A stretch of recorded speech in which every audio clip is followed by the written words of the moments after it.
Hi everyone, welcome to my channel వా అమృత. ఈరోజు మన రెసిపీ అయితే పచ్చి జీడిపప్పు కర్రీ అండి.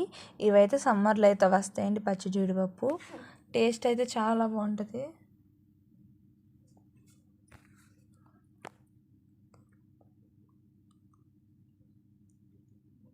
వీటిని అయితే మొత్తం అన్నీ కూడా కట్ చేసుకుంటాం. ఇప్పుడు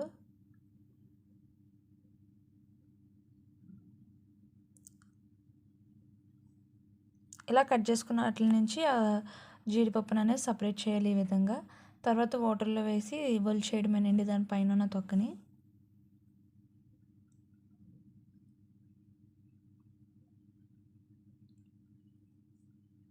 చూసారు కదా, ఈ విధంగా పప్పునంతా కూడా ఒలిచేసుకోండి.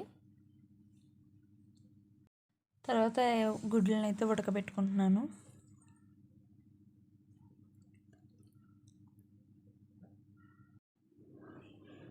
గుడ్లు అయితే ఉడికిపోయినాయండి. అట్లనైతే మొత్తం అన్నీ కూడా తొక్కవలు చేసుకొని పక్కన పెట్టుకున్నా. ఇవే ఇంగ్రీడియంట్స్ అండి గుడ్లు జీడిపప్పు కర్రీకి. చాలా ఈజీగా అయితే ప్రిపేర్ చేసుకోవచ్చు, టేస్టీగా. ఫస్ట్ అయితే కడాయి పెట్టుకుని అందులో అయితే ఆయిల్ వేసుకుని నేను గుడ్లు అయితే ఫస్ట్ ఫ్రై చేసుకున్నానండి. ఆ వీడియో స్కిప్ అయింది.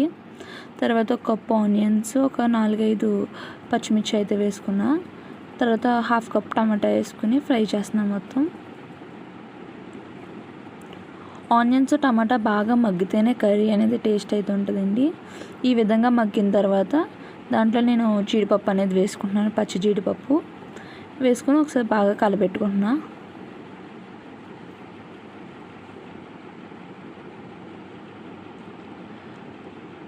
తర్వాత ఒక టేబుల్ స్పూన్ కారం, తగినంత సాల్ట్ అయితే వేసుకోండి. తర్వాత చిటికెడు పసుపు, హోల్ గరం మసాలా, అల్లం వెల్లుల్లి పేస్ట్ కూడా అయితే వేసుకున్నాను. రెండు కలిపి మిక్సీ పట్టుకున్నాను. తర్వాత ఇందులో వాటర్ అయితే యాడ్ చేసుకుంటున్నాను. చూసారు కదా, చాలా ఈజీగా అయితే ప్రిపేర్ అయిపోద్దండి. ఇప్పుడు దీన్ని అయితే మగ్గనిద్దాం.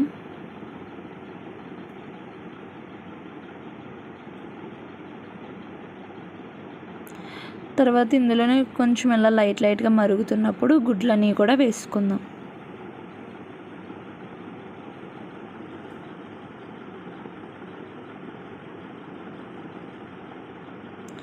లైట్గా అలా ఒకసారి కలిపి మూత పెట్టి ఉడకనిద్దాం. చూసారు కదా, ఈ విధంగా అయితే మరుగుతుందండి. ఆల్మోస్ట్ కర్రీ అయితే ప్రిపేర్ అయిపోయింది. ఇలా ఉన్నప్పుడు నేను కొంచెం చికెన్ మసాలా పౌడర్ అయితే వేస్తున్నాను, ఫ్లేవర్ కోసం అని చెప్పి. చాలా టేస్టీగా, సులువుగా, ఈజీగా ప్రిపేర్ చేసుకోవచ్చండి. ఇందులో కొంచెం కొత్తిమీర వేసి కొంచెం మగ్గనిస్తాను మళ్ళీని. చాలా ఈజీగా ప్రిపేర్ చేసుకోవచ్చు ఎవరైనా సరే. పచ్చి జీడిపప్పు కర్రీ చాలా టేస్టీగా ఉంటుందండి దాంట్లో గుడ్లు వేసుకొని వండుకుంటే.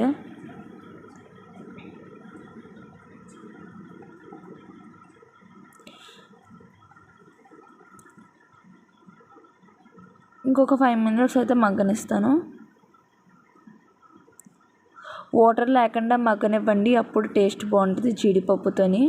చూసారు కదా, ఈ విధంగా అయితే ప్రిపేర్ చేయండి. అసలు వాటర్ లేకుండా మొత్తం ఆయిల్ అంతా పైకి తేలిందంటే మన కర్రీ అయితే ప్రిపేర్ అయిపోయినట్టేనండి.